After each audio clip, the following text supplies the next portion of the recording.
করেছে কবু না আল্লাহর আরশ কাঁপে না, নামাজ ছাড়ছে আল্লাহর আরশ কাঁপে না। হ্যাঁ, কোনদিন সাইদি সাহেবের জবান থেকে তো শোনা গেল না যে এতগুলি কবর মাজার বাংলাদেশে রয়েছে, আল্লাহর আরশ কেঁপে উঠছে, আল্লাহর গজব আসছে। প্রতি বছর কত রকমের গজব আসছে, নামাজ পড়ছে না অধিকাংশ লোক, আল্লাহর গজব আসছে, আল্লাহর আরশ কেঁপে উঠছে, কথা শোনা গেল না। জেনা হচ্ছে, বেশ্যাখানা রয়েছে, আল্লাহর আরশ কেঁপে উঠছে, এটা শোনা যেতে পারে, কারণ এটা পলিটিক্যাল ক্ষেত্রে ব্যবহার করছে তারা। আমরা বেশ্যাখানা দূর করতে চাই, কিন্তু কখনো শোনা যায়নি যে মাজারগুলিকে ভেঙে চুরমার করতে চাই। কখনো শুনেছেন? কখনো শুনতে পাবেন না তাদের কাছে। তারা এইরকম একামতের দিন করতে চায়। শিরিক থাক, বাস বেশ্যাখানা উঠে যাক, মদের দোকান উঠে যাক, এগুলো চান তারা। কিন্তু শিরিক উঠে যাক, মাজার উঠে যাক, সৌদি আরবের মতো একমাত্র আল্লাহ পাকের ইবাদত বন্দি হোক, এটা চাই না তারা। আমরা আপনার কথা শুনে আশ্চর্য হলাম। আপনি কিভাবে আল্লামা সাঈদীর বিরুদ্ধে কথাগুলো বলতে পারলেন? এই মাজলুম মানুষটার বিরুদ্ধে আপনি কিভাবে নির্লজ্জ মিথ্যাচার আপনি করতে পারলেন? আমরা অবাক হলাম। আমরা সবিস্ময়ে আসলে অত্যন্ত ভগ্ন হৃদয় নিয়ে আপনার এই কথাগুলো আমাদের শুনতে হলো।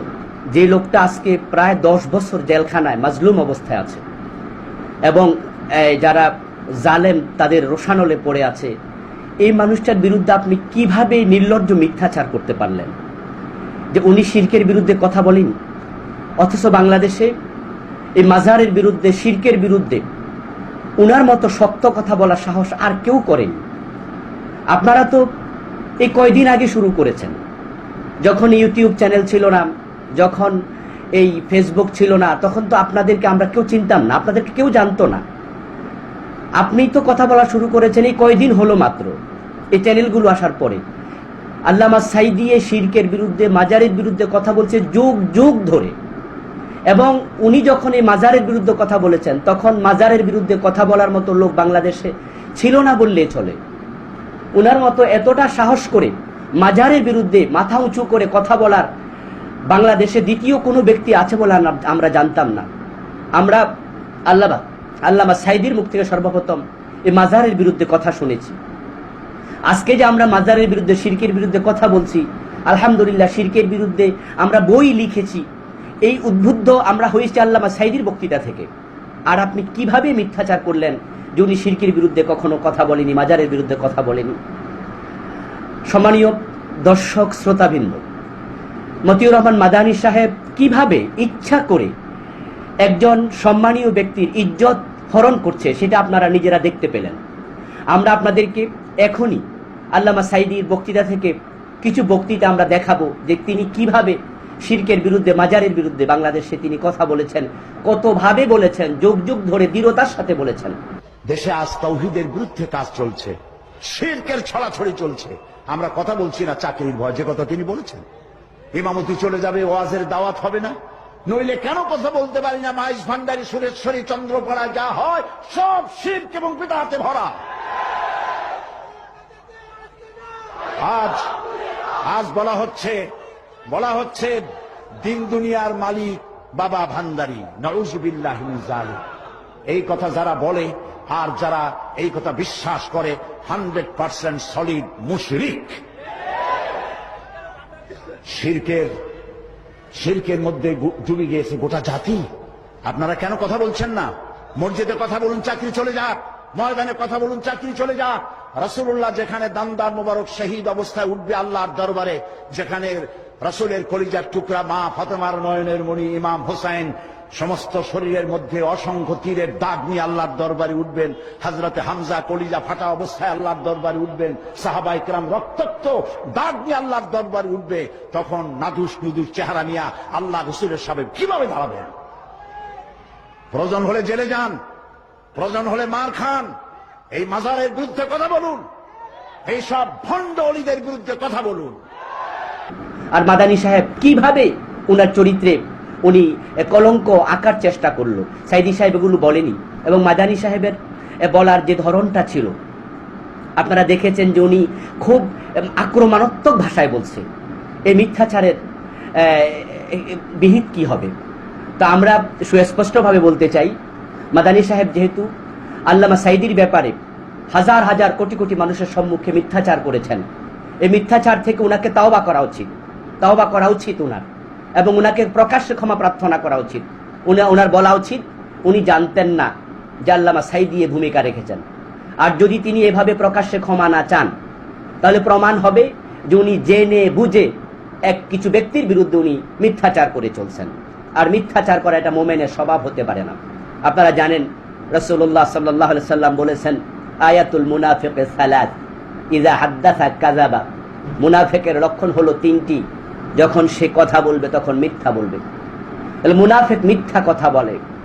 আল্লাহ হাবিব সাল্লাল্লাহু আলাইহি সাল্লাম আরেক হাদিসে বলছেন, লা ইয়াকুনুল মুমিনু কাযাবা, একজন মুমিন কখনো মিথ্যুক হতে পারে না, এইভাবে মিথ্যাচার করে বেড়াতে পারে না। হ্যাঁ, আল্লাহর হাবিব বলছেন, ইযা কাযাবাল আবদু তাবাআদা আনহুল মালাক মাইলান মিন নাতনি মা যাআ বিহি। যখন কোনো ব্যক্তি মিথ্যা বলে তখন রহমতের ফেরেশতা তার মিথ্যা যখন মুখ থেকে বের হয় তার দুর্গন্ধে 1 মাইল দূরে চলে যায়। তিনি একজন দায়ী, সে যে আমাদের সম্মুখে এসেছিলেন, আমরা উনাকে বিশ্বাস করতে শুরু করেছিলাম, ভেবেছিলাম উনি দ্বীনের হিতাকাঙ্ক্ষী বন্ধু, কিন্তু উনি যে এরকম মিথ্যাবাদী এটা আমাদের এতটা জানা ছিল না। তাই আমরা সরল বিশ্বাস উনাদেরকে ভালোবেসেছিলাম, কিন্তু উনারা বন্ধু সেজে আমাদের বুকে ছুরি মারছে। এইভাবে লাখ লাখ মানুষের সম্মুখে একজন সম্মানীয় আলেমকে উনি বলতেছে ইজ্জতে হাত দিয়া উনি শিরকের বিরুদ্ধে বলেনি। উনি তাহলে মদের বিরুদ্ধে বলেছে, ব্যভিচারের বিরুদ্ধে, বেশ্যাখানার বিরুদ্ধে কেন বলেছে? পলিটিক্যাল উদ্দেশ্যে বলেছে। আস্তাগফিরুল্লাহ আল আযীম। সাইদি সাহেব বুদ্ধি রাজনীতির জন্য কথাগুলো বলেছে। আপনি কিভাবে বদ ধারণা করেন? একজন মোমেনের ব্যাপারে আপনার এতটা বদ ধারণা কেন? আল্লামা সাইদির মতো লোকের ব্যাপারে আপনার এত খারাপ ধারণা কেন? আল্লামা সাইদির বাংলাদেশে কি জনপ্রিয়তা, কি ভালোবাসা, দল নাই, মত নাই, সকল পর্যায়ের মানুষ ওনাকে হৃদয় থেকে ভালোবাসে। আর এমন একজন লোকের বিরুদ্ধে আপনি নির্লজ্জ মিথ্যাচার করে উনার সম্মান আপনি কমাতে চাচ্ছেন। দাওয়া সেন্টারগুলোতে সাইদি সাহেবের বক্তৃতা পাওয়া যায় না, আপনি নিজে বলেছেন। কেন পাওয়া যায় না? এবার আপনি কারণ ব্যাখ্যা করছেন যে সাইদি সাহেব এই দোষগুলো করছে। তা আপনি এই মিথ্যার মাঝে যদি আপনি জান্নাত খোঁজেন তাহলে আপনি চরম ভুলের মাঝে আছেন। মিথ্যাবাদী ধ্বংস হয়। আল্লাহ রাসূল বলছে, নিশ্চয়ই সত্য মানুষকে মুক্তি দেয়, মিথ্যা মানুষকে ধ্বংস করে। তা আপনি ধ্বংসের দিকে যাচ্ছেন। মুহতারাম, যদি আপনি ধ্বংস থেকে বাঁচতে চান, মানুষের কাছে আপনার সম্মান নিয়ে আপনি আবার ফিরে আসতে চান, তাহলে আমি আপনাকে প্রকাশ্যে ক্ষমার আহ্বান জানাচ্ছি। এরপরে আমি আপনাকে বলছি যে আপনি যে সাইদি সাহেব বাংলাদেশে মাজার ভাঙার জন্য কিছু করে নাই, আপনি বললেন ভারতে কি মাজার বাংলাদেশের চেয়ে কম আছে? আপনার নিজের দেশে কি পীর পূজা, মাজার পূজা বাংলাদেশের চেয়ে কম না বেশি? আমরা তো জানি বাংলাদেশের চেয়ে হাজার হাজার গুণ বেশি। তো ভারতে মাজার বন্ধের ব্যাপারে আপনার ভূমিকা কি? আপনার দেশে মুসলমান গরু জবাই করলে কাফেররা তাদেরকে জবাই করে দিচ্ছে। আপনার দেশে মুসলমানদেরকে কথায় কথায় গায়ে কেরোসিন ঢেলে তারপরে জীবিত পুড়িয়েছে গোদরা রেল স্টেশনে, দাঙ্গা লাগাইয়া গুজরাটে নরেন্দ্র মোদীর নেতৃত্বে। এ বিষয়ে আপনি কি করেছেন? আপনার ভারতে অনেক অঙ্গরাজ্যে আছে গরু জবাই করতে দেয় না, আপনি এই বিষয়ে কি বলেছেন? আপনার ভারতে মুসলমানদের মসজিদ ভেঙে দেওয়া হচ্ছে, আপনি কি বলেছেন? আপনার ভারতে অনেক জায়গায় মাইকে আজান দিতে দেয় না কয়েকটি প্রদেশে, এ বিষয়ে আপনি কি বলেছেন? আপনার ভারতে মুসলমান এত মাজলুম, এ বিষয়ে আপনার বক্তৃতা আমরা তো শুনিনি। কি বলেছেন আপনি? নিজের দেশের ব্যাপারে মাথা ঘামাইলেন না, নিজের দেশের মাজলুম মুসলমানের পক্ষে কথা বললেন না, বরং বাংলাদেশে একজন দ্বীনের রাহবার আল্লামা সাইদির বিরুদ্ধে নির্লজ্জ মিথ্যাচার আপনি পর্যায়ক্রমে সিরিজ মিথ্যাচার আপনি করেছেন। এইভাবে প্রতিটা মিথ্যার প্রমাণ হবে, জাতি আপনাকে চিনবে যে আপনি একজন মিথ্যু, আপনি ছদ্মবেশী দ্বীনের দায়ী।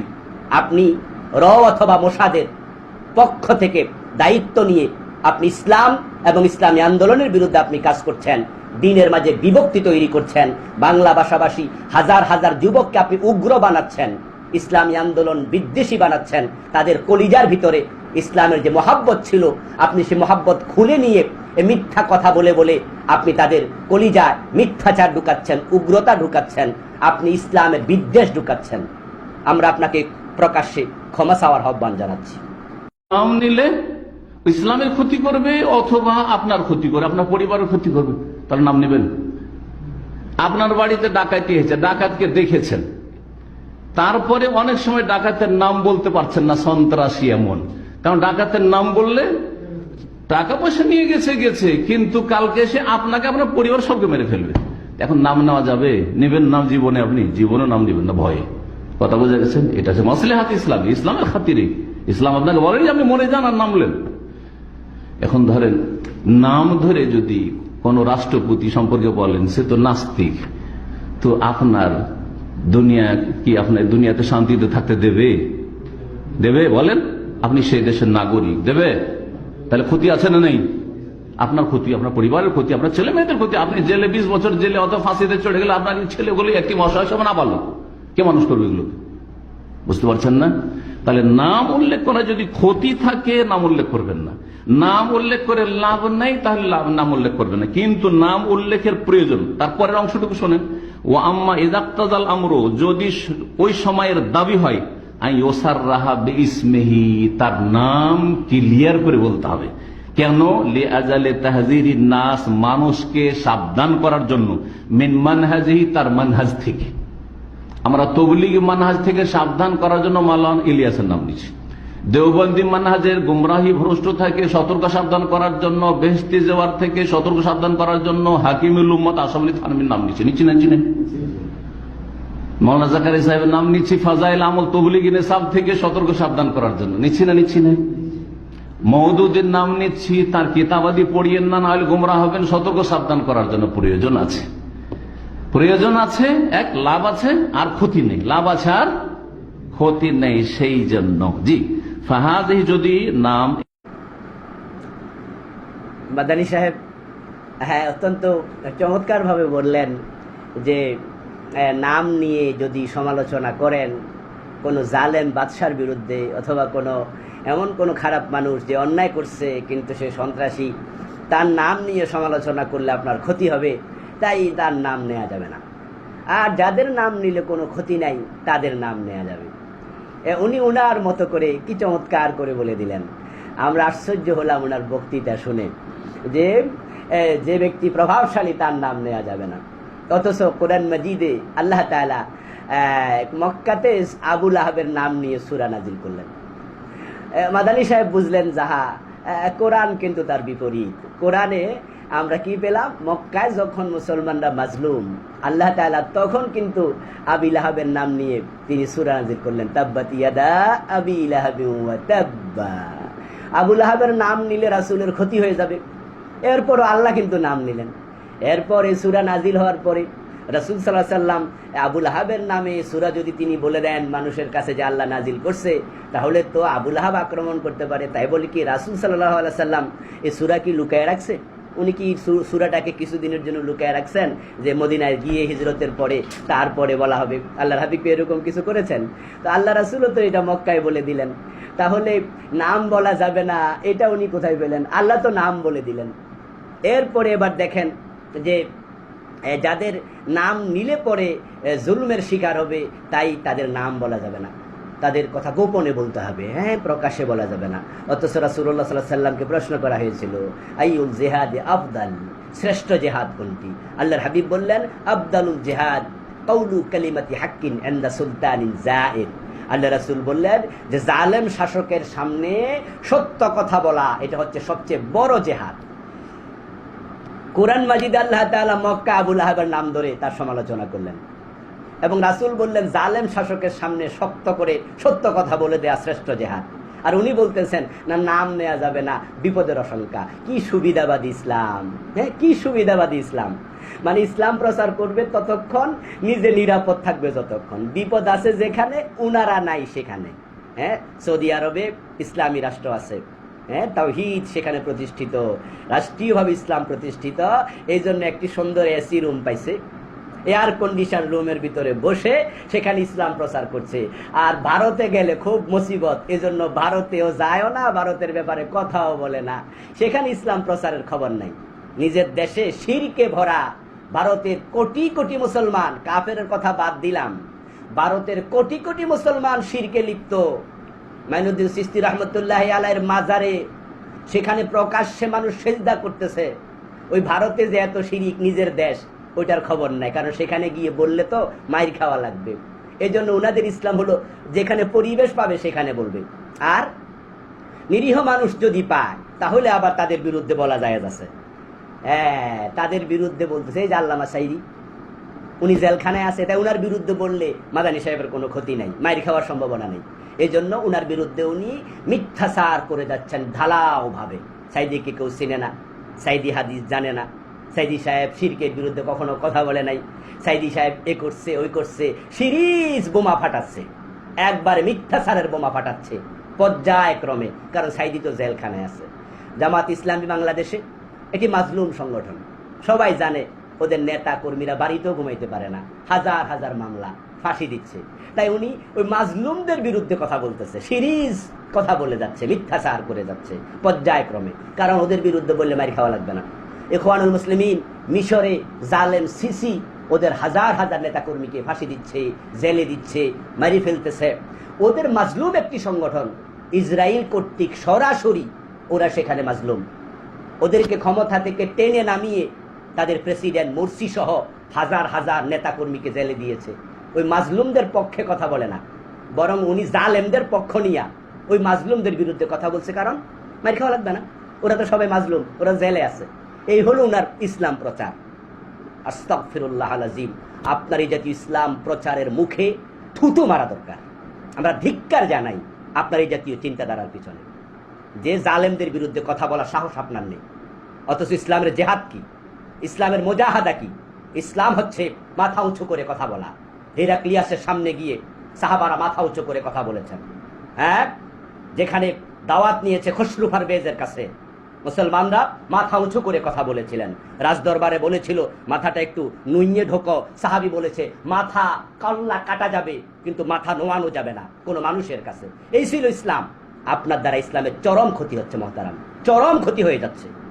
মানুষ সত্য বলার সাহস হারিয়ে ফেলতেছে, আর শিখছে আপনার মুখ থেকে কদর্য মিথ্যাচার।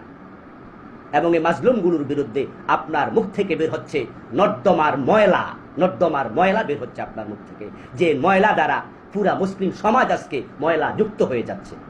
আপনার মুখ থেকে আল্লাহ জাতিকে হেফাজত করুন। আমি জামায়াত ইসলামী থেকে অত্যন্ত প্রভাবিত ছিলাম এবং এক সময় আমাদের দুটো ডিস্ট্রিক্ট পাশাপাশি, মালদা আর দিনাজপুর, যে দিনাজপুর এখন দক্ষিণ আর উত্তরে ভাগ হচ্ছে, তখন ছিল পশ্চিম দিনাজপুর। বাংলাদেশটা শুধু দিনাজপুর ডিস্ট্রিক্ট, আর পশ্চিমবঙ্গে মালদাহর পাশে যে দিনাজপুর তার নাম ছিল পশ্চিম দিনাজপুর, সেটা ভাগ হয়ে এখন উত্তর আর দক্ষিণ দিনাজপুর হয়েছে। সেই সময় তাদের সাথে এত ঘনিষ্ঠতা ছিল আর এত প্রভাবিত ছিলাম যে আমাকে একবার অফার করলো যে আপনাকে এই দুটো ডিস্ট্রিক্টের আমির বানিয়ে দিই, দায়িত্ব নেন আপনি। মাদানী সাহেব থেকে আমরা এখানে কি শুনলাম, যে উনি বললেন যে উনাকে ভারতের জামাত ইসলামী পশ্চিম দিনাজপুর এবং মালদাহ এই দুটি জেলার ওনাকে আমিরের দায়িত্ব দিতে চেয়েছিল, এবং তিনি বলেছেন যে তিনি জামাত দ্বারা প্রভাবিত ছিলেন। তাহলে ওনার দুটি কথা পুরা সাংঘর্ষিক, পুরা কন্ট্রাডিক্টরি। যে দেখেন আপনারা, যে উনি এক নাম্বার কথা হলো উনি ছিলেন একজন সমর্থক, প্রভাবিত, অর্থাৎ তিনি কর্মীও হন নাই, তিনি রোকনও হন নাই, দায়িত্বশীল নেতা না, উনি জাস্ট প্রভাবিত। এরপরে আবার দুই জেলার একসাথে আমির হওয়া। জামাত ইসলামীর যারা সমর্থক কর্মী তারাও জানে যে জামাত যখন মাওলানা মওদুদী বানাইছে তখন থেকে শুরু করে যে সিস্টেমেটিক ওয়ে চলছে, ওদের কিছু কর্মপদ্ধতি আছে, ওদের দলীয় আপনার সংবিধান আছে, দলীয় কার্যবিবরণী আছে, সিস্টেম আছে, যেটা বিরোধী লোকেরাও জানে। সেখানে জামাতের জেলা আমির হবে রোকন না হইয়া, আবার দুই জেলার একসাথে আমির, এটা তো পাগলও বিশ্বাস করবে না। একজন সমর্থক উনি প্রভাবিত, মানে সমর্থককে দুই জেলা আমির বানাবে, এত বড় মিথ্যা কথা আপনার মুখ দিয়ে কিভাবে আসলো? জামাত কি এটা কি অন্য বিএনপি আওয়ামী লীগের অন্য দলের মতো যে কালকে সমর্থক হইয়া পরের দিন থানা সভাপতি হয়ে যাবে? কালকে আওয়ামী লীগ থেকে যোগ দিয়েছে বিএনপিতে, পরের দিন উনি জেলা সভাপতি হয়ে যাবে অথবা থানা সভাপতি হয়ে যাবে, ডাইরেক্ট এমপি হয়ে যাবে। জামাত কি সিস্টেম আছে? জামাত যারা বিরোধী তারাও তো জানে যে জামাতের সিস্টেমই নাই, যে একজন সমর্থক আবার দুই জেলা আমির। এত মিথ্যা কথা আপনি বলবেন কেন? একটা দলের বিরুদ্ধে আপনি কথা বলতে আসছেন মিথ্যাচার নিয়ে কেন? আপনি দায়ী হিসাবে যদি কোনো দলের দোষ থাকে, ভুল থাকে, আপনার দায়িত্ব হচ্ছে, যদি আপনি মোমেন হিসাবে, রাসূলুল্লাহ সাল্লাল্লাহু আলাইহি সাল্লাম বলেছেন একজন মোমেন আর একজন মোমেনের আয়না, এই হিসাবে আপনি ভুল যেটা আছে ভুলটা আপনি সংশোধন করতে পারেন। কিন্তু আপনি মিথ্যাচার করছেন, এত মিথ্যা, একটা দুইটা না। আমরা তো আপনার মিথ্যাগুলো আসলে জামাতের এটা সিস্টেমে নাই, যে তারা তাদের বিরুদ্ধে কেউ কথা বললে তার জবাব দেয়। তো সিস্টেমে না থাকার কারণেই কিন্তু আপনি মিথ্যাচারগুলো বলে পার পেয়ে যাচ্ছেন। আমরা কিন্তু জামাত থেকে দায়িত্বপ্রাপ্ত না যে জামাত আমাদের দায়িত্ব দিয়েছে যে তোমরা জবাব দাও, ব্যাপারটা কিন্তু মোটেও এমন না। জামাতের কোন পর্যায়ে নেতার সাথে কথা বলে আমরা এই কথাগুলো বলছি না, উনারা আমাদের কেউ বলেননি, বরং আমরা স্বেচ্ছায় কথাগুলো বলছি। কারণ যখন দেখতে পাচ্ছি যে আপনার মুখ থেকে এত মিথ্যা বের হচ্ছে, আর জেনারেল শিক্ষিত ভাইয়েরা আপনার এই মিথ্যা কথাকে সত্য মনে করে তারা ইসলামী আন্দোলনের বিরুদ্ধে কথা বলা শুরু করছে, অথবা তারা ভাবতেছে কথাগুলো মনে সঠিক। তাই আমরা ভাবলাম যে আপনার মিথ্যাগুলো আপনার মুখের উপর নিক্ষেপ করা দরকার, আপনার এই মিথ্যাগুলো আপনার মুখের উপর নিক্ষেপ করা দরকার। এই জন্যই মূলত আমরা উদ্যোগ নিয়েছি যে আপনার কিছু মিথ্যা ধরাই দিই। এরপরে এটা নয় যে আমরা পর্যায়ক্রমে আপনার মতো কথা বলে যাব, এটা আমাদের কাছে ঘৃণা লাগে, আমাদের কাছে কষ্টও লাগে যে একজন আলেম হইয়া আরেকজন আলেমের বিরুদ্ধে আমরা এইভাবে কথা বলতে হবে। আর সাধারণ মানুষেরা আজকে যারা ইসলাম বিরোধী নাস্তিক যারা, তারা এগুলো দেখে দেখে মজা নেবে, তারা হাসবে, তারা বলবে দেখো হুজুররা লাগছে। আমরা এটা মোটেও চাই না। এই জন্য আপনি যে মিথ্যাগুলো বলছেন আমরা সবগুলোর জবাব দেবো, ব্যাপারটা এমন নয়, বরং 2-4টা জবাব দিয়ে আমরা জাতিকে বুঝাতে চাচ্ছি যে আপনি একজন নির্লজ্জ মিথ্যাচারকারী। মানে আমরা বুঝাতে চাচ্ছি জাতিকে যে আপনি শুধুমাত্র আপনার মুখ দিয়ে নর্দমার ময়লার মতো মিথ্যা বের হয়, মানুষ এটা বুঝুক, আর কিছু না, আর কিচ্ছু না। সরল বিশ্বাসে মানুষজন আপনার আলোচনা আর না শোনে। তবে হ্যাঁ, যদি আপনি তওবা করে প্রকাশ্যে ক্ষমা চান এবং বলেন যে আমার এই কথাগুলো ভুল ছিল, এগুলো ভিডিওগুলো আপনি অনলাইন থেকে সরাইয়া নেন, তাহলে আমরা আপনাকে কালকে আবার ওস্তাদ মনে করব, বন্ধু মনে করে আপনাকে আমরা বুকে টেনে নেব। মানুষ ভুল করে, ভুল হতে পারে, আপনারও ভুল হতে পারে। আপনি এগুলো না জেনে বলেছেন, যদি আপনি বলেন যে আমি জানতাম না, আমরা আল্লাহর কসম করে বলছি আমরা ক্ষমা করে দেব, কোনো কথা নেই, আমাদের পক্ষ থেকে কোনো ক্ষোভ থাকবে না। কিন্তু যদি আপনি এই মিথ্যাচার চালাইয়া যান, তাহলে মাঝে মাঝে আমরা জাতিকে সতর্ক করবো আপনার ব্যাপারে, এই আর কিছু না। যে 2টা জেলার আমির আপনি হয়ে যাবেন, একজন প্রভাবিত লোক। জামাত কি এত দৈন্য সংগঠনের নাম? ওখানে কি এত দৈন্যতা যে আপনার মতো একজন সমর্থকের 2 জেলার আমির বানাবে? আস্তাগফিরুল্লাহ আযীম, হাযা কিযবুন ফাহিশ, হাযা কিযবুন কাবীহ। এটা একটা নির্লজ্জ মিথ্যাচার। ওই সময় এই কিতাবগুলি পড়াশোনা করছিলাম আর প্রভাবিত ছিলাম। ফিরলাম কি করে এই কথাটা এখানে বলিনি, কারণ এইটাই ছিল আমার ইউটার্ন। এই কথাটাই যখন পড়লাম এই কিতাব থেকে, রেসালাদিন এতে পড়িনি, কারণ এতে একটু ডিটেলস আছে, তাফসীর থেকে পড়লাম। পড়ার পরে সাথে সাথে চমকে উঠলাম, আরে কি বলে নামাজ রোজা হজ যাকাত তাসবিহ তাহলিল এগুলো হচ্ছে ট্রেনিং কোর্স। সাথে সাথে ফিরে আসলাম, তখন জামিয়া সালাফিয়া বনারস থেকে পাশ করেছিলাম, এক জায়গায় শিক্ষকতা করছিলাম। আমার সেই সময় বিবাহের বছর ছিল অথবা তার আগের বছর ছিল, ওই সময়টা আমার বিবাহ শাদী হয়। তারপরে মদিনা ইউনিভার্সিটি এসছে। তো আলহামদুলিল্লাহ আমাকে এই জামাত থেকে আল্লাহ ফিরিয়েছে মদিনা ইউনিভার্সিটি আসার আগে, কারণ আমার উপরে ওরা অপবাদ দিবে যে এরা সৌদি আরবে গিয়ে ওদের দালাল হয়েছে বা কিছু হয়েছে। কিন্তু আলহামদুলিল্লাহ আমি ওই জামাত থেকে তওবা করে ফিরে এসেছি। আর তাদের ইমারতের যে আমাকে দেওয়া হয়েছিল, অফার করা হয়েছিল, তাদের থেকে আমি ফিরে এসেছি। কখন? এই আপত্তিকর ইসলাম বিরোধী কথা পড়ার পরে চমকে উঠি, যেটা কি পড়লাম আমি, যে নামাজ রোজা হজ যাকাত তাসবিহ এগুলো ট্রেনিং কোর্স। তাহলে এগুলির আসলে মূল্য না, আসল মূল্য হচ্ছে, মূল্যবান ইবাদত হচ্ছে ক্ষমতায় যাওয়া। জি হ্যাঁ, এটা আমাকে ফিরিয়েছে। হতে পারে যে অনেক আল্লাহর বান্দাদেরকে, আমাদের বাংলা ভাষাভাষীদেরকে আমার এই কথাটুকু ফিরাবে। যদি ফিরিয়ে দেয় তো আমার শ্রম সার্থক হবে। আর মোহতারাম, আপনি দাবি করেছেন যে আপনি জামাত ইসলামী থেকে ফিরে এসেছেন, তাওবা করে ফিরে এসেছেন, কারণ মাওলানা মওদুদী রহমতুল্লাহি আলাইহি উনি ওনার বইতে লিখেছেন যে নামাজ রোজা হজ যাকাত এগুলো ট্রেনিং কোর্স, এই জন্য আপনি ফিরে এসেছেন। আশ্চর্য হলাম আমরা। তো মাওলানা মওদুদী রহমতুল্লাহি আলাইহি কি ভুল করেছেন? নামাজ রোজা হজ যাকাত এগুলো ট্রেনিং কোর্স, এ কথা তো কোরআনে আল্লাহ বলেছে। তো মাওলানা মওদুদী ভুল করলেন কোথায়? ভুল তো আপনি করেছেন, যে আপনি বুঝতে পারেননি। আপনি বুঝতে পারেননি আল্লাহ তাআলা যা বুঝাতে চেয়েছেন, আপনি বুঝতে ব্যর্থ হয়েছেন। মাওলানা মওদুদী ঠিক বুঝেছিলেন। মোহতারাম, মাওলানা মওদুদীর ভুল ধরতে আসলেন আপনি। মাওলানা মওদুদী যত বই লিখছে আপনি এগুলো পড়ে শেষ করছেন? আপনি তো পড়েও শেষ করেন নাই, আর উনি লিখেছেন। আপনি ইসলামের কি খেদমত করেছেন? আপনি যে মাওলানা মওদুদির ভুল ধরতে আসলেন, আপনি কি খেদমতটা করেছেন? এই কিছু ভিডিও বানাইয়া সত্যের সাথে মিথ্যার সংমিশ্রণ করে ইসলামী আন্দোলনের বিরুদ্ধে, বিশ্বব্যাপী ইসলামী জাগরণের বিরুদ্ধে কিছু নির্লজ্জ মিথ্যাচার ছাড়া আপনার আর কি খেদমত আছে বলেন তো?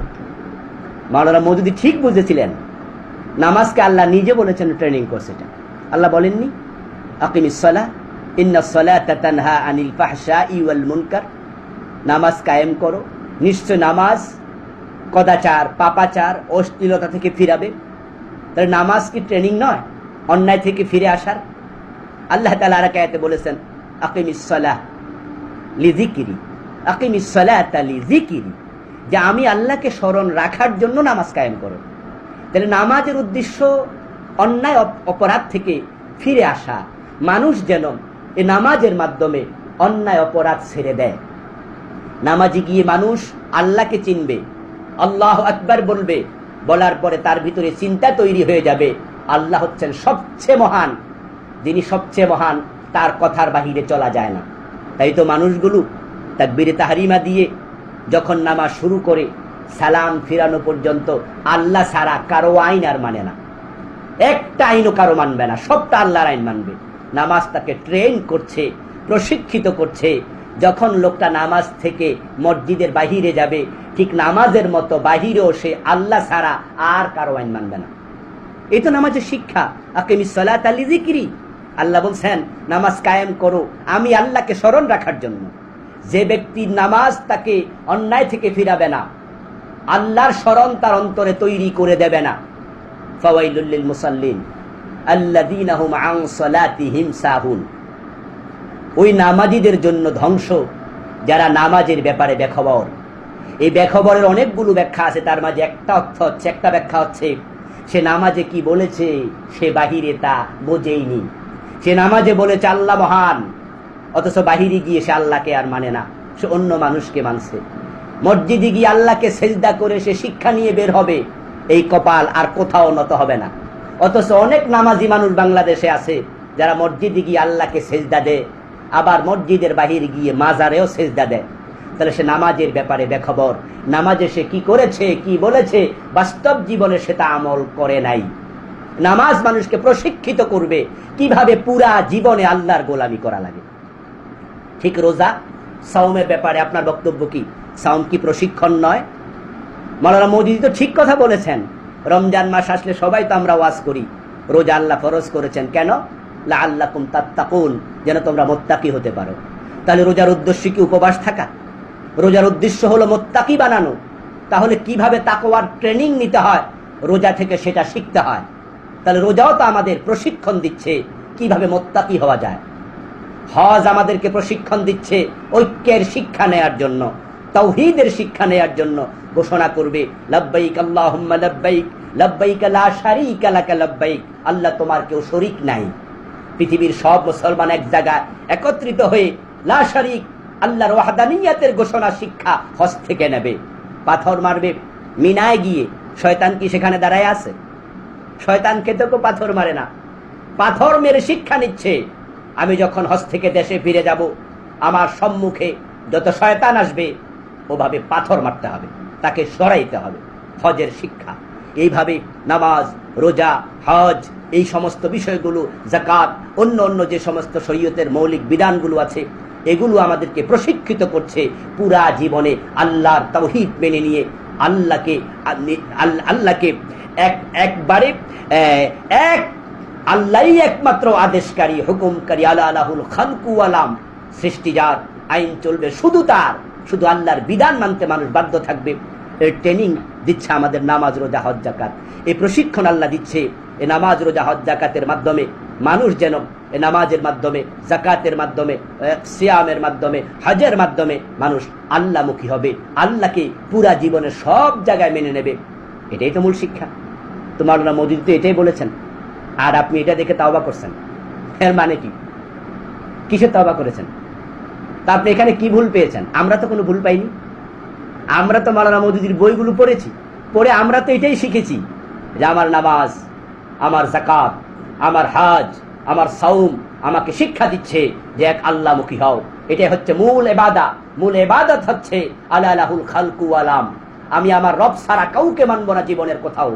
এই প্রতিটা ইবাদতের পিছনে এটা হচ্ছে আল্লাহর উদ্দেশ্য, মানুষকে এক আল্লাহমুখী করে দেওয়া।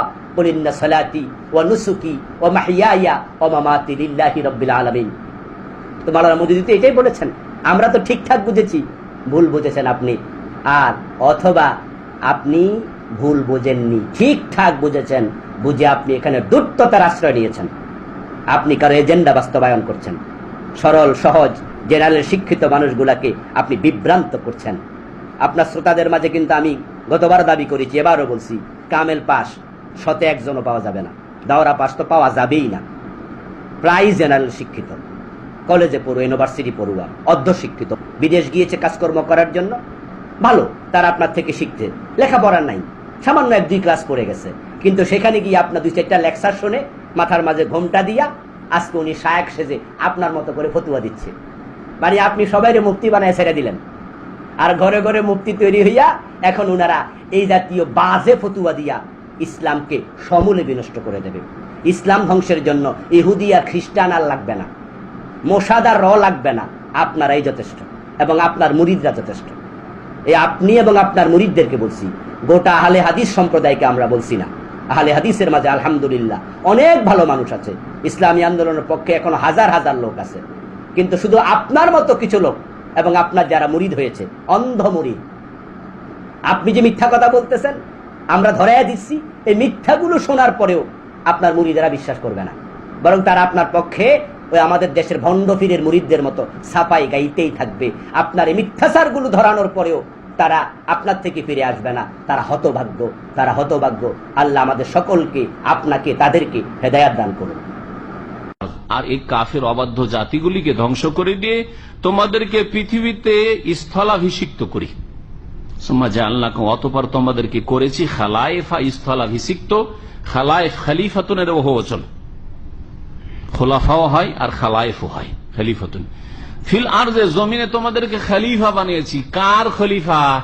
আমিন নেই এখানে, চলে গেছি কোন জায়গায় বাইরে, তখন এখানে শুক্রবারে বক্তব্য দেওয়ার জন্য আর একজন এসেছে, হচ্ছে আমার খলিফা। এটা হচ্ছে খলিফার স্থলাভিষিক্ত, যে স্থলে অভিষিক্ত হয়, স্থলাভিষিক্ত।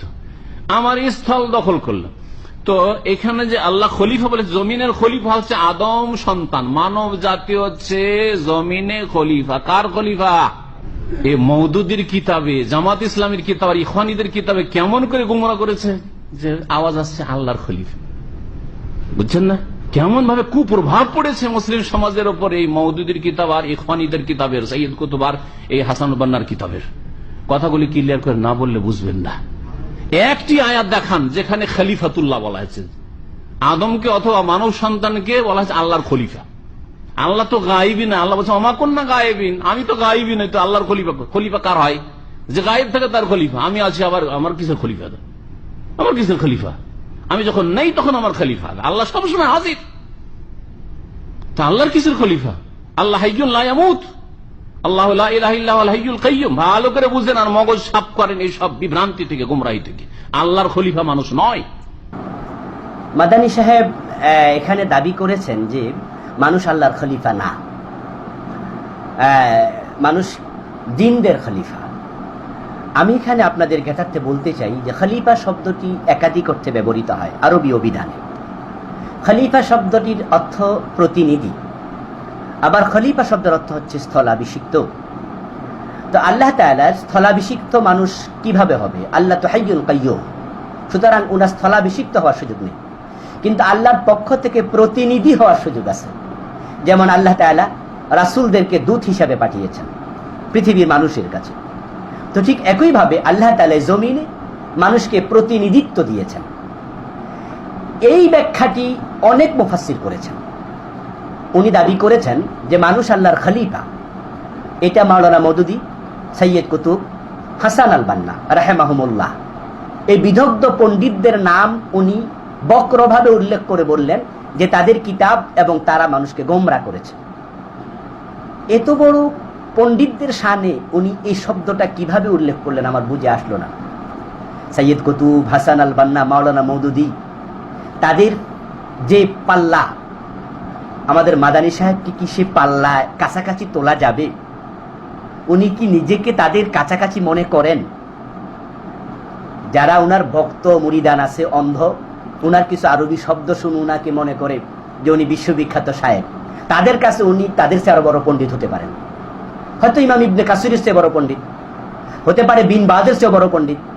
উনাদের কাছে বর্তমান পৃথিবীর সবচেয়ে বড় পণ্ডিত মাদানী হতে পারে। কিন্তু আল্লাহ আমাদেরকে দু চার কলম শিখার সুযোগ যাদেরকে দিয়েছেন, আমরা তো বুঝি যে মাদানী সাহেব তাদের 100 আর এদিকে যদি আমরা 10ও উনাকে দিতে পারবো না। অথচ উনি দাবি করছেন যে এ মাওলানা মওদুদী, সৈয়দ হাসান আল বান্না, সৈয়দ কুতুব, উনারা ছাড়া পৃথিবীতে এই জাতীয় কথা আর কেউ বলেনি, এবং উনারা মানুষকে গোমরাহ করেছে। মানুষ আল্লাহর খলিফা এই কথা বলে, অথচ উনার এই দাবি সর্বৈব মিথ্যা। উনি একবারে একটি মিথ্যা দাবি করেছেন। আমি অসত্য এই শব্দটা বলতে পারতাম যে উনার দাবিটা অসত্য, কিন্তু উনার পর্যায়ক্রমে ধারাবাহিক মিথ্যাচারগুলো শোনার পরে এতটা সম্মানবোধক শব্দ উনার জন্য ব্যবহার করার প্রয়োজন আমি আর অনুভব করছি না। সম্মানীয় লোকদের ক্ষেত্রে মিথ্যা শব্দ প্রয়োগ না করে অসত্য শব্দ প্রয়োগ করা হয়, কিন্তু আমি সেটা আর অনুভব করছি না। কারণ একজন লোক যখন পর্যায়ক্রমে শুধু মিথ্যা কথা বলে, এবং কাদের বিরুদ্ধে? যারা দ্বীনের অনেক বড় খেদমত করে গেছেন, যাদের রেখে যাওয়া কিতাব পড়ে, লিখে যাওয়া বই পড়ে হাজার হাজার সাধারণ মুসলিম হেদায়াতের আলো পেয়েছে, সত্যের দিশা পেয়েছে। এবং আমরা যারা আলহামদুলিল্লাহ কামেল পাশ করেছি, দাওরা পাশ করেছি, অনার্স মাস্টার্স করেছি, পিএইচডি করেছি, আমরা আলহামদুলিল্লাহ একটা কামেল মাদ্রাসা 18 বছর ধরে আমরা বুখারী মুসলিম পড়াচ্ছি। আমরাও মাওলানা মওদুদী এবং তাফসীর ফি জিলালিল কুরআন, সৈয়দ কুতুবের এবং হাসান আল বান্নার বই এখনো পড়ি। পড়ে পড়ে আমরা ইসলামী আন্দোলনের জজবাটা নিই, আমরা সেখান থেকে স্পিরিট গ্রহণ করছি, উনাদের তাফসীর থেকে, উনাদের লিখে যাওয়া বই থেকে আমরা এখনো জজবা গ্রহণ করছি। আর সেই বিদগ্ধ পণ্ডিতদের বিরুদ্ধে উনি মিথ্যাচার করলেন যে তারা মানুষকে গোমরাহ করেছে। আসলে একজন আলেম বাংলাদেশের, আমি নাম না বললাম, উনি একটি ওয়াজ করতে গিয়ে বলেছিলেন যে ব্যক্তি শুটকির ব্যবসা করে সে যদি তার বগলের নিচে শুটকির ফোটলা রাখে, যেহেতু সে ব্যবসায়ী, সে ফুল বাগানে গেলেও কিন্তু সে গোলাপের গন্ধ পাবে না, সে কিন্তু ফুল বাগানে গেলেও শুটকির গন্ধ পাবে, কারণ তার কাছে আছে তো শুটকি। তো মাওলানা মওদুদী, সৈয়দ কুতুব, হাসান আল বান্নার লিখা থেকে উনি পাইছেন শুটকির মতো দুর্গন্ধ, কারণ উনি তো ওই মানসিকতার মানুষ, যার কারণে উনি বললেন তারা গোমরাহ করছে। অথচ আমরা দেখছি তারা হাজার হাজার লোকদেরকে হেদায়াতের পথ দেখিয়েছে। উনার দাবি যে মিথ্যা, আমি আপনাদেরকে সরাসরি উদ্ধৃতি দিয়ে শোনাচ্ছি। মাওলানা মওদুদী, সৈয়দ কুতুব, হাসান আল বান্না রাহেমাহুমুল্লাহ মানুষকে আল্লাহর খলিফা উনারাই সর্বপ্রথম দাবি করেন নাই। মানুষ আল্লাহর খলিফা, এই ব্যাখ্যার সুযোগ আছে। মানুষ জিনের খলিফা, এই ব্যাখ্যার সুযোগ আছে। কারণ আল্লাহ তাআলা সূরা আল বাকারা 30 নম্বর আয়াতে বলেছেন, ইন্নী জাইলুন ফিল আরদি খলিফা। তো আল্লাহ বলেন নাই ইন্নী জাইলুন ফিল আরদি খলিফাতাম মিন্নি, যে মানুষকে আমি আমার খলিফা বানাইছি, এটা আল্লাহ বলেন নাই। অথবা আল্লাহ বলেন নাই ইন্নী জাইলুন ফিল আরদি খলিফাতাল জিন্নি, আমি মানুষকে জিনের খলিফা বানাইছি, আল্লাহ এটাও বলেন নাই।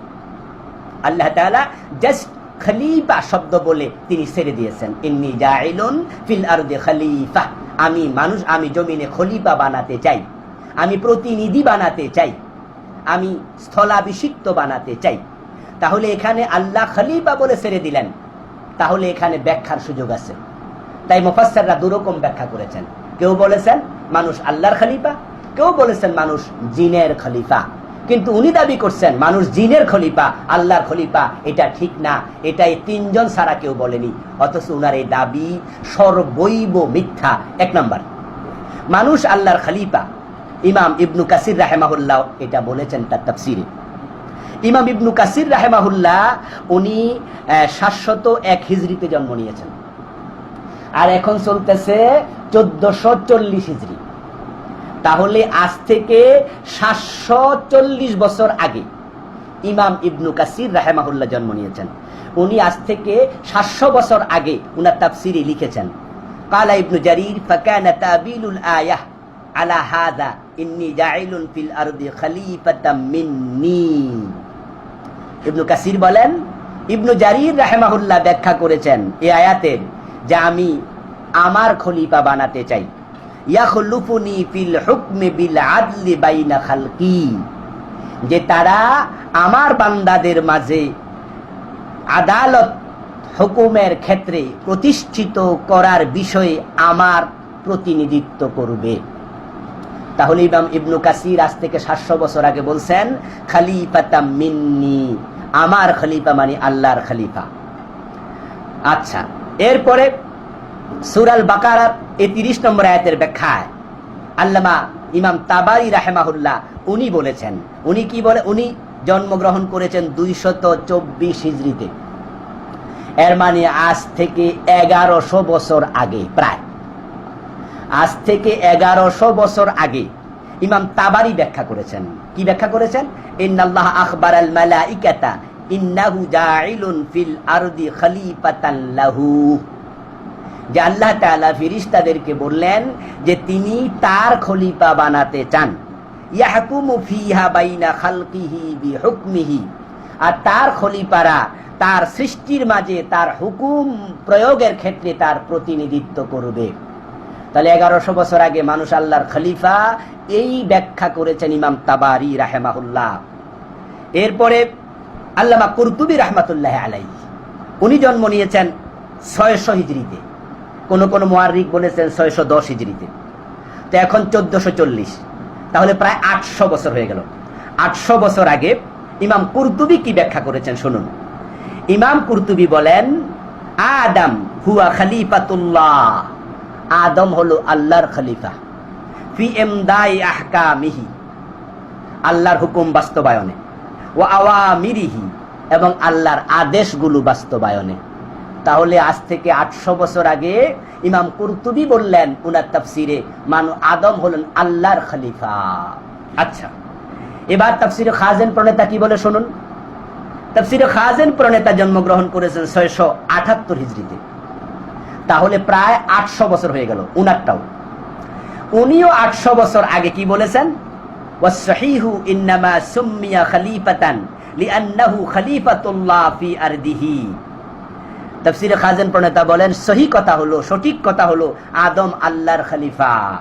আদমকে জন্য খলিফা বলা হয় কারণ যেহেতু তিনি পৃথিবীতে প্রথম আল্লাহর খলিফা ছিলেন, লিআন্নাহু খলিফাতুল্লাহ ফি আরদিহি, যে তিনি ছিলেন জমিনে আল্লাহর প্রথম খলিফা, লিইকামাতি হুদুদিহি ওয়া তানফিযি কাযায়াহু, আল্লাহর হুদুদগুলো বাস্তবায়নের জন্য এবং আল্লাহর বিভিন্ন নির্দেশনাকে প্রয়োগ করার জন্য জমিনে আদম ছিলেন আল্লাহর প্রথম খলিফা। তাহলে সম্মানীয় শ্রোতা এবং দর্শক বৃন্দ, আপনাদের কাছে আমরা একটু মামলা দিতে চাই, আরজি জানাতে চাই, যে উনি যে দাবি করলেন যে ইখওয়ানি, মওদুদি, গোমরাহি, জামাতি, সৈয়দ কুতুব, উনারা মানুষকে গোমরা বানাইছে আল্লাহর খলিফা বলে, এই কথা কি সত্য? এই যে মিথ্যা উনারা বললেন, এর পরেও কি আপনারা এই মাদানির পক্ষ নিয়ে কথা বলবেন? এই মিথ্যা দাবিগুলো করে উনি এই সম্মানীয় মানুষগুলোর অন্তরে তাদের সম্মান কমিয়ে দিচ্ছে। এই সম্মানীয় মানুষকে গোমরা, কি শব্দ, আস্তাগফিরুল্লাহ, গোমরা মানে বিভ্রান্ত করা মানুষকে, এই মানুষগুলো বিভ্রান্ত করেছে। আজ থেকে 700-800 বছর আগে মুফাসসিররা ইবনু কাসিরওয়ালা, খাজেনওয়ালা, কুরতুবীওয়ালা, তাবারিওয়ালা, এই আপনার এই তাফসিরে তাবারি, তাফসির বুঝাচ্ছি আমি, তাফসির কিতাবওয়ালারা, উনারা এই ব্যাখ্যা করলেন। আর উনি বলতেছেন মাওলানা মওদুদিয়া, সৈয়দ কুতুব, হাসান আল বান্না মানুষকে এই ব্যাখ্যা করে গোমরা বানাইছে। আল্লাহ উনাকে হেদায়েত করুক, উনার এই মিথ্যাচার থেকে আল্লাহ জাতিকে হেফাজত করুক। আপনারা যারা এতদিন উনার এই বক্তৃতা শুনেছেন প্রশ্ন ছাড়া, এখন থেকে আপনাদের আমি অনুরোধ করব, উনি যেহেতু মিথ্যা বলা অভ্যস্ত এবং অনেকগুলো মিথ্যা উনি বলছেন, সুতরাং এই মিথ্যাচারকারীর কোনো বক্তৃতা যাচাই বাছাই ছাড়া দয়া করে আর কেউ গ্রহণ করবেন না। এবং যদি আজকে হাদিস গ্রহণের যোগ থাকতো তাহলে মুহাদ্দিসরা উনাকে বলতেন দাজ্জাল, উনাকে বলতেন কাযযাব।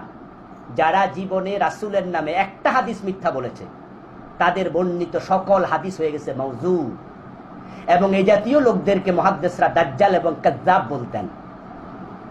তো যদি আজকে হাদিস গ্রহণের যোগ থাকতো তাহলে মতিউর রহমান মাদানী হাফেজাহুল্লাহ আজকে উনাকে মুহাদ্দিসরা দাজ্জাল বলতেন, কাযযাব বলতেন, কিন্তু আমরা সেটা বলছি না।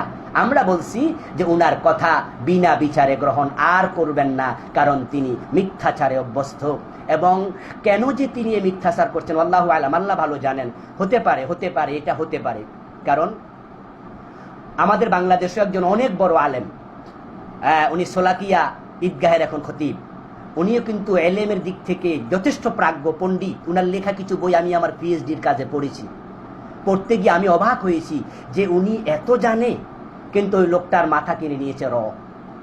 উনি আজকে শাহবাগে নাস্তিকদের সাথে গিয়ে একাত্মতা করেছেন, আপনারা জানেন এগুলো। উনি আজকে তাবলিগ জামাতের মাঝে ফাটল ধরাইয়া দিছে, মৃত্যুর ঘটনা পর্যন্ত উনাদের ইন্ধনে ঘটেছে, তাবলিগ ওনারা দাবি করতেছে। ঠিক মাদানী সাহেব, উনাকেও আমি হেও করছি না, কিন্তু আমার ভয় হচ্ছে এত মিথ্যা যেহেতু তিনি বলতেছেন, নিশ্চয়ই হতে পারে র অথবা মোসাদ উনাকে টাকা অথবা অন্য কোনো বিনিময় উনাকে হয়তো তারা হস্তগত করে ফেলেছে। আল্লাহ উনাকে হেফাজত করুন, আমাদেরকে হেফাজত করুন।